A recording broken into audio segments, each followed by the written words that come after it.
Welcome to Kenton's videos. Enjoy the video. You start by confirming the screw type and how badly it is stripped. This determines technique.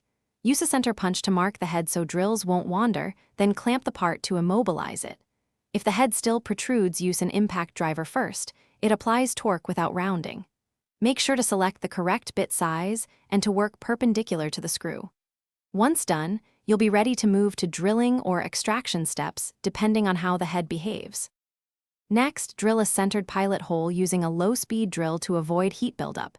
This gives the extractor purchase. Use cutting fluid on metal to reduce friction and clear chips frequently. Insert the matched extractor into the pilot hole. If using a tapered extractor, tap it gently with a hammer to seat it.